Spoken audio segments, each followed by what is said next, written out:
Welcome, everyone, to PFL 2025 Tournament Night 7. Fabian Edwards and Josh Silveira is your main event. We're going to go through all of these fights and break them down. So you guys hit that like button, leave us a comment.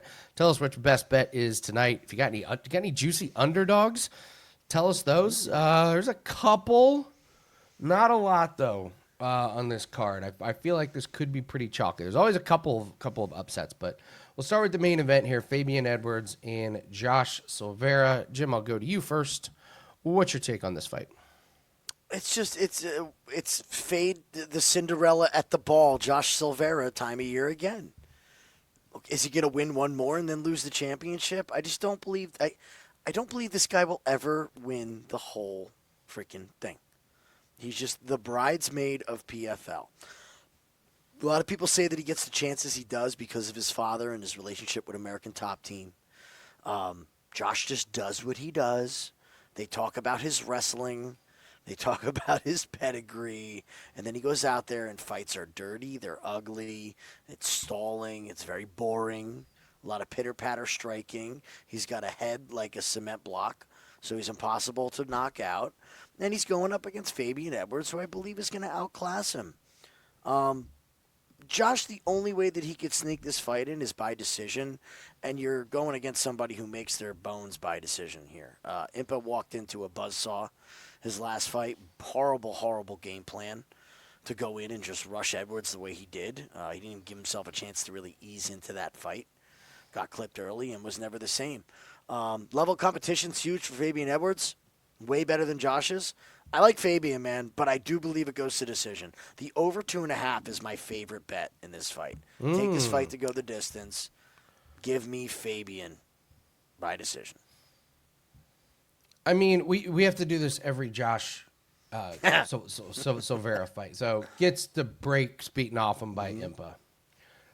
Loses a split to Rob Wilkinson in that terrible Utah card where they were just gassed. Everyone was gassed from the very beginning. So, all right, there's two losses. Gets credited with a first-round knockout. Quesada Busi breaks his thumb and taps quicker than anybody has ever tapped in the history of PFL. Again, gets breaks beaten off by Impa. Beats Ty Flores, but what it doesn't show you is that Josh was dying. If this fight didn't end in the first round, Josh was dead, and Ty Flores is gonna waltz to a decision win or maybe get the knockout because Josh was gassed.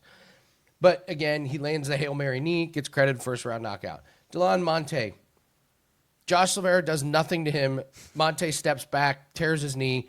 Again, he gets credited with a first round knockout, and then he knocks out Sam Key, who is just an all-time horrible fighter. I mean, this guy was getting knocked out by Navajo Sterling in Hex fight series, and Sterling's like fourth fight ever. So those are your wins from Josh Silveira. Like, seriously. That being said, if I'm trying to find underdogs, this line has gotten so out of control. I'm not laying minus 600 on Fabian Edwards. I actually think now there is a little bit of, I hate using the word value, but one thing that Silveira can do is he can clinch and he can wrestle. And I've watched Fabian Edwards accept position against the fence. He did a lot of that against Impa. Impa held him up against the fence for quite a bit in the first round. And then, Impa made a big mistake, and you can't do that. Fabian Edwards can be very low volume at times. And credit to Josh. That was a legit win against Shipman. Is Shipman the greatest in the world? No, but give him credit. That guy's 17-4. He's seen a lot. And Silveira did get the wrestling going. That's how he won that fight. I agree with you. This goes to decision. And in PFL, we've seen decisions go really, really wonky. I could see this being a situation where Josh wins around with his wrestling, where Fabian wins around with his striking, and then a close, second round or something, and I would much rather be holding the dog ticket. I thought we made a great bet on Karl Williams against Popov, and most people agreed, even though they gave Popov the win, which was a travesty. But what did we say? When it goes to those greasy decisions, wouldn't you much rather be holding the underdog rather than the favorite? So I think this could be a very, very close fight. I agree the over is the way to go. Like you said, Josh is just cinder block head, man. You're not going to knock him out. I don't think Fabian Edwards is going to knock him out. So, if I'm forced to pick here, I'm taking Josh Silveira just because this number just keeps climbing up and it's over plus 400. So I'll take it Silveira. But I agree with you. The best play is the over. This fight to go the distance, I think, is a really, really good play. My old buddy Sergio Pettis faces off against Raufeon Stots. Where do you know what Sergio Pettis just lost at? If this tells you where he's at in his career. Boxing, right? Wasn't it boxing? Yeah. He had a boxing match? Yeah. Road to IPBL2. To me, that says your best days are behind you, and now you're not a fighter. You're a paycheck collector, and you're getting fights because of your name only. That is not anybody that I could get behind. Lost to Patchy Mix, lost to Horiguchi, and now he's doing these boxing matches. Love Sergio Pettis. He was nice enough to let me do a documentary on him when he first got into the UFC. Him and his brother could not have been more gracious. Super awesome guys. I would love to hang out with those guys. But this is a betting show, and it's Raufeon Stots all day for me in this one. What about you? I have nothing more to add. You literally took it. You got me already. Stots is still in his career. He's in this current career of MMA. There's no side hustle. There's no going off and doing different things. And like, again, let's not downplay it. Raufeon Stots is one of the best bantamweights in the world. This isn't like you're taking Pettis, you're fading Pettis with somebody who's decent. Stots is good, man. He's really, really good. So I agree with you. I think Stots wins in this fight. I don't see somebody getting finished. I think this is going the distance. I think they're both crafty enough. Stots is a great grappler, but he is control over submission. So he will hold Pettis down and hold him down. Maybe round 3 if he maybe grab one. But Pettis is shown to be able to work out of things. So yeah, I like Stots by decision in this spot, especially in these low weight classes. All right, Phil Davis and Sullivan Cauley. I'll let you go first because I have no idea. Well, Phil Davis, the knockout artist, Phil Davis, who knocked out the non-steroid filled body of Rob Wilkinson in his last fight. Talk about somebody who doesn't have to admit that the steroids were all of his career. Because look what happens as soon as Wilkinson's not on the juice. Boy, does he look like a much less intimidating fighter getting knocked out by Phil Davis. When was Phil's last knockout before Rob Wilkinson? Our good friend Karl Albrektsson, who we're going to get to in a minute. I wasn't even married when Phil Davis got his last knockout, all right? We were getting ready to get married that year. And then Rob just gets sparked by Phil. That chin's just not there. Different kind of guy. I think Sullivan Cauley is live in this fight. More live than people think he is. The bottom line is he's way younger. He is a college wrestler, an American college wrestler, not a guy who's wrestling in Australia or England. And say what you will, but that is Phil Davis as well. They're collegiate wrestlers. So if this does turn into a wrestling match, Cauley can hang with him. And when it comes to punching power, Cauley clearly has the advantage. Much better boxer. So we have age, we have the ability to stuff the wrestling, and we have the much harder hitting hands. I think Cauley is live. That being said, I'm not jumping in front of Phil Davis because we might just see one of the few former PFL guys come in here and just destroy everybody on their way to the title and make it look easy. This division is kind of weak, so it wouldn't shock me to see Phil Davis just run through somebody again. But I will say tread lightly as far as parlaying Phil Davis in this spot. I believe that Wilkinson or Cauley is way more live than people think he is.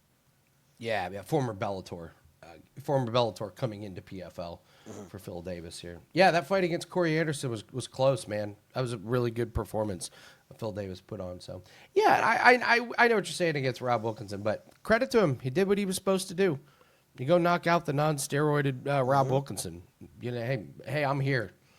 All right, let's go to Dalton, Rosta, and Aaron Jeffery. Dalton, Rosta, completely natural. How do you see this fight taking place? So this is a rematch. Jeffery eked out the decision the first time. They opened Rosta at plus 100, and that lasted all of 20 minutes. Yeah. Yeah. Boom, it went the other way.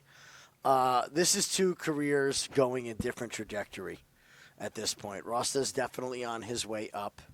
And Jeffery, we just haven't seen any improvements going back to the John Salter fight. Like, he's the same fighter over and over and over again. Sometimes he does enough to win. Sometimes he loses these close decisions. So he gets the decision win against Rosta in 2023. That was Dalton Rosta before he was tested. That was before Dalton fought Norbert Novinley Jr. What a fight. If you guys ever have a chance to go back and watch that fight, what a fight. And keep an eye out for that name, because whoever signs that guy, he is going to be a problem. And he does what he's supposed to do against Sadabusi. Say what you will about Sadabusi, he's a former champion. So this guy is down to former champion, submitted him, finished him, which a lot of people haven't been able to do who can wrestle. I just don't believe that the offense of Aaron Jeffery is going to be enough to sway the judges. The bigger moments and the bigger spots are going to come from Dalton Rosta, and he showed that he can go deep into fights now. He's got the experience. So give me Rosta, man. I still even like the number. I think he's minus 135. That's still playable to me. I honestly am struggling to see who beats Rosta. I think we might be looking at our champion in that guy. Really? Wow. Yeah. Okay. Yeah.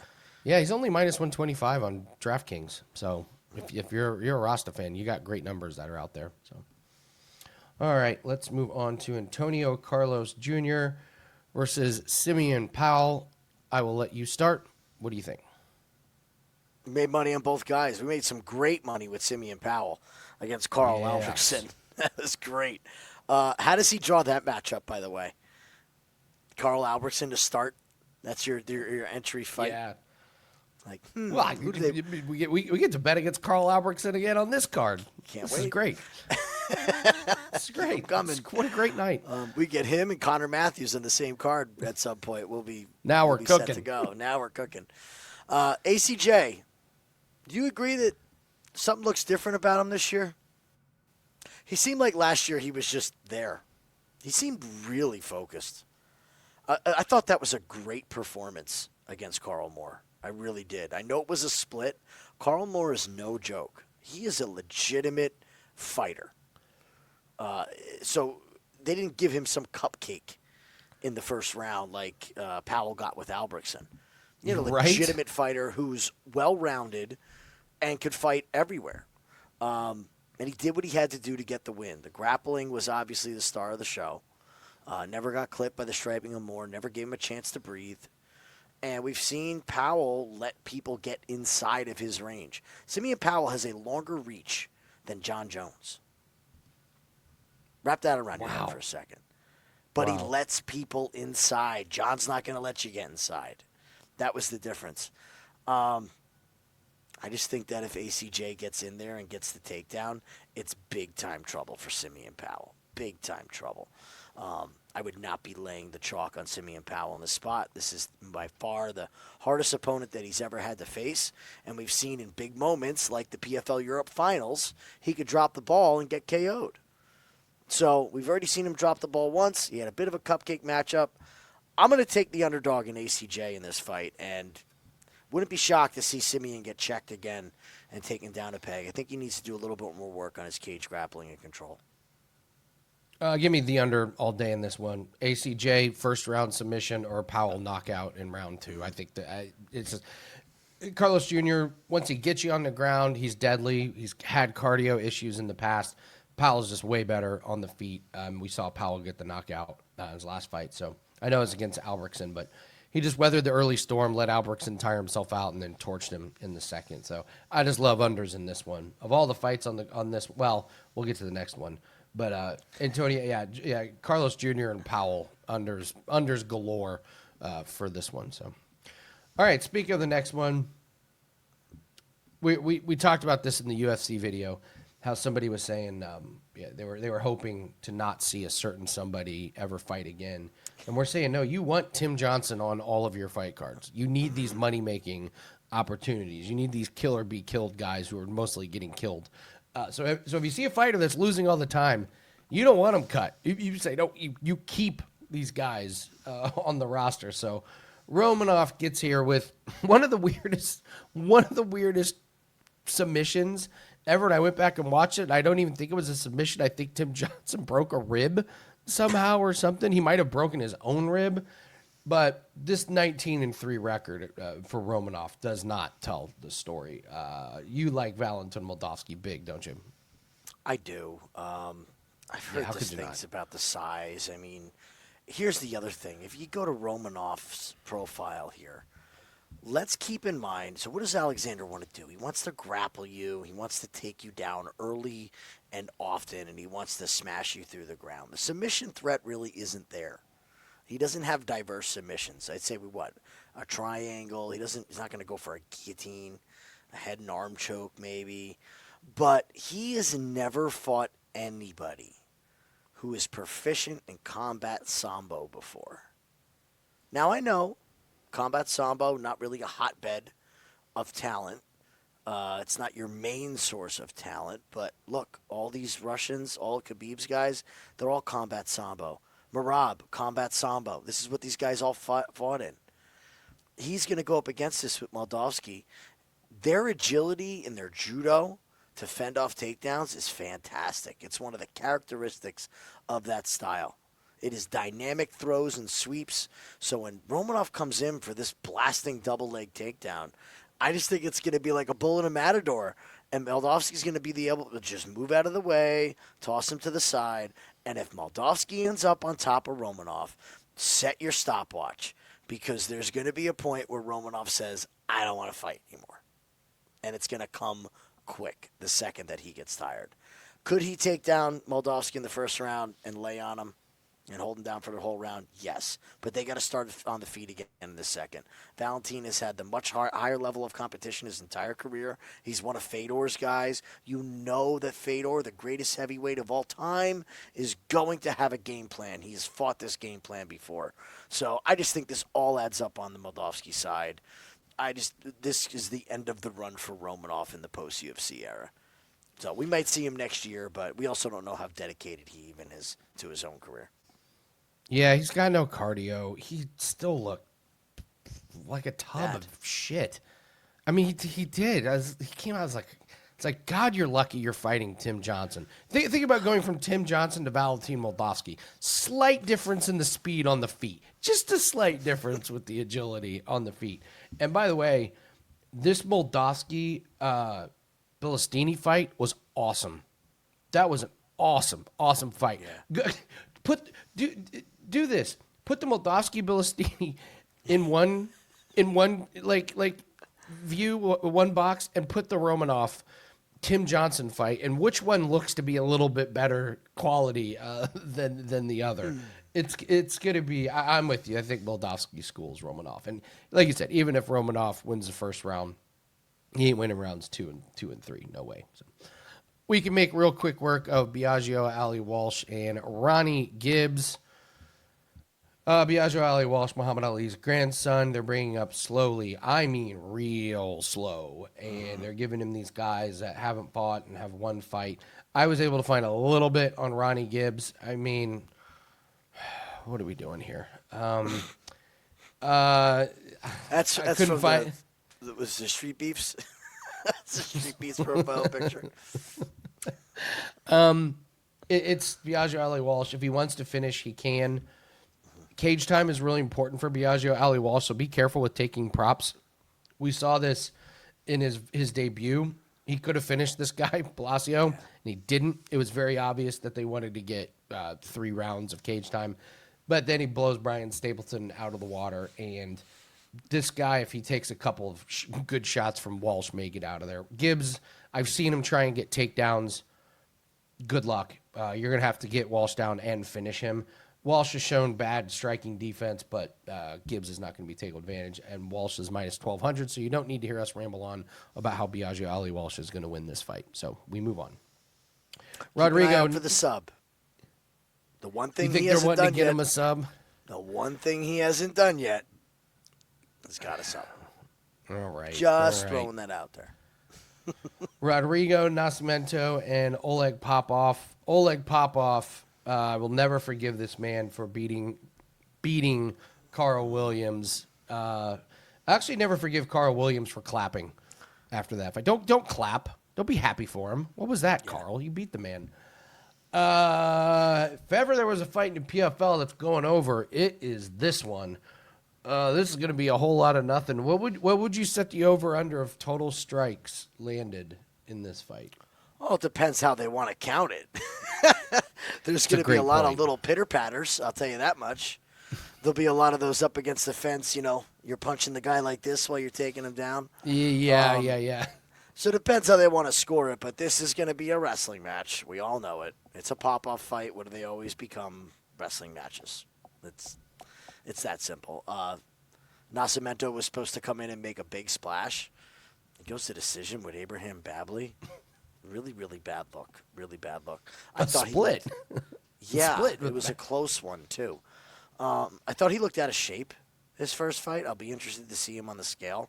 Looked like he just came in soft and kind of expected to win. And then got himself into a dogfight that he almost lost.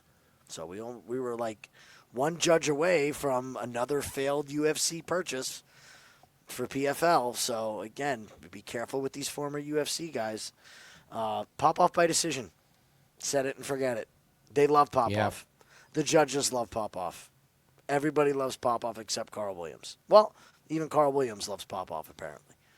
Dana White would cut Popov after his first fight. No way. That's enough single leg takedowns. Yeah.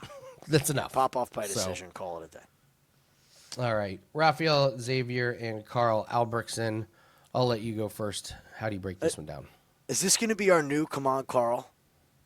Because Carl Williams is dead to us. We got another Karl over here. That's true. We got to hope Karl gets some more fights after this.